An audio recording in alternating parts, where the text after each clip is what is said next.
Жителей поселка Мичурина сегодня разбудил шум голосов сотрудников сразу 3 телерадиокомпаний столичной мэрии. С самого утра они очищают железнодорожный проезд, пересекающий этот населенный пункт.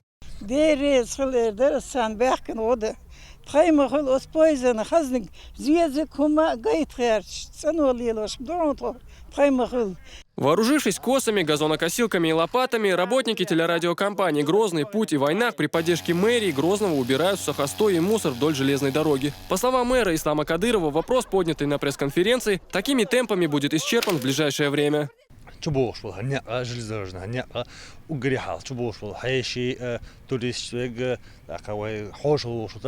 Первое лицо города.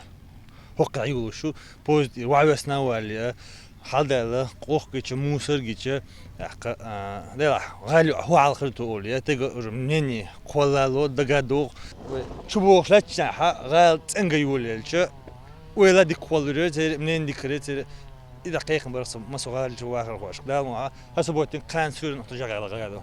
Между тем, представители железнодорожных служб говорят, что следят за чистотой в своей зоне ответственности. Пользуясь этим, местные жители создают здесь настоящие свалки. И мусор. Железнодорожников балагоши, моя сияси. Нетрудно догадаться, что это за мусор. Более того, я могу просто пройти немного дальше, мусорные свалки. Я почему-то все считают, и даже не только в Грозном. По мере прохождения железнодорожного полотна считают, надо поближе к железной дороге вывалить, и оттуда они заберут. Журналист, а со вчерашнего дня и руководитель оперативного штаба по очистке железнодорожных линий столицы не только руководит процессом, но и сама помогает коллегам. Мы не стали дожидаться 1 января и начали субботник прямо сегодня с раннего утра. Задействовано было около 700 человек. Это как сотрудники 3 республиканских телерадиокомпаний, так и сотрудники мэрии и служб железнодорожного вокзала. Также было задействовано несколько единиц специальной техники. Очистили территорию от кустарника, от бытового мусора.